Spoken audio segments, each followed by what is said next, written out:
यह ficus elastica, जिसे हम रबर प्लांट के नाम से जानते हैं। आप अपने बालकनी को या फिर घर के किसी ऐसे कॉर्नर को डेकोर करना चाहते हैं जो एक अच्छा सा लुक दे, तो आप प्लांट से डेकोर कर सकते हैं। तो इस तरह से जो प्लांट होते हैं, कैसे आप अपने घर के अंदर लगा सकते हैं, कैसे इनकी केयर कर सकते हैं, इस वीडियो में हम जानते हैं। यहाँ पर आप देख सकते हैं कि ये रबर प्लांट है। इनकी पत्तियां भी आपको कुछ डल दिख रही हैं। जैसे इनको हम क्लीन कर रहे हैं, इसकी चमक आप देख रहे हैं और डस्ट कुछ इस तरीके से पड़ जाती है। रबर प्लांट को अगर आप इंडोर में लगाते हैं तो उनको क्लीन करना बहुत ज़रूरी होता है, क्योंकि जब डस्ट इन पर पड़ जाती है तो इनकी ग्रोथ रुक जाती है या फिर ग्रोथ होती है तो बहुत स्लो होती है।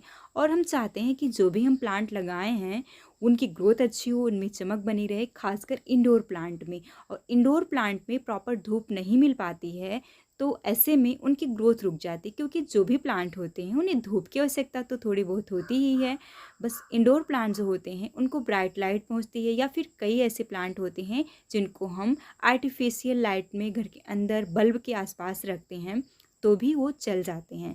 तो उस लिस्ट में है ये रबर प्लांट। लेकिन अगर आप इनको इंडोर में लगाए हुए हैं तो हफ्ते में एक बार इनको सुबह की धूप दिखा सकते हैं, जिससे इनकी अच्छी ग्रोथ होगी।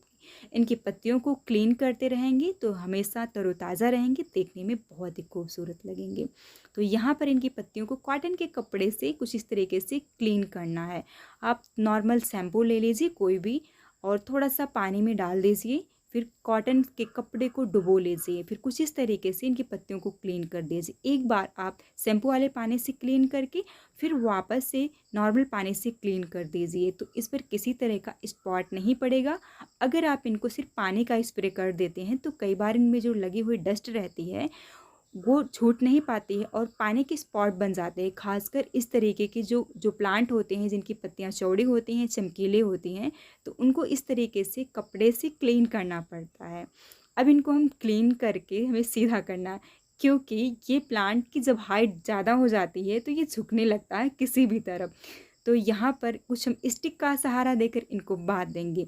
तो इस तरीके के जो प्लांट होते हैं, तो एक अगर इनको हम सिंगल ग्रो करने देते हैं, इनको इनको कटिंग नहीं करते हैं, तो इस तरह से झुकने लगता है। वैसे ये जो रबर प्लांट है कुछ इसी तरीके से सिंगल ही जब ग्रो करता है, एक ही ब्रांच अभी इनकी निकली हुई है, तो ये बहुत अच्छा लगता है। इनको अगर आप कट करते हैं तो 2 से 3 ब्रांच इनकी आ जाती हैं, तो भी ये अच्छा लगता है। तो यहाँ पर अभी इनको हम कट नहीं किए हुए हैं, इस तरह से इस स्टिक में हम बांध देते हैं। अगर आप इनको आउटडोर में लगाते हैं तो भी इनकी बहुत ही अच्छी ग्रोथ होती है। तो यहाँ पर आप देख सकते हैं कि इस एक प्लांट को हम आउटडोर में लगाए हुए हैं, तो इनकी बेहद अच्छी ग्रोथ हुई है और इसको हम डायरेक्ट ज़मीन में लगाए हुए हैं। तो आप रबर प्लांट को इंडोर में लगा सकते हैं, आउटडोर में लगा सकते हैं।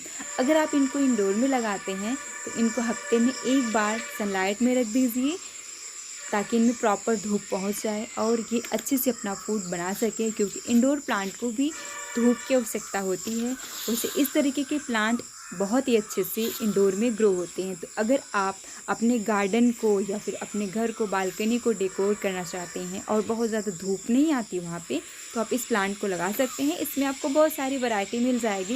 ये डार्क ग्रीन है, लाइट ग्रीन और वेरीगेटेड भी मिल जाएगा। आपको ये वीडियो पसंद आए इस वीडियो को लाइक कर दीजिए। धन्यवाद।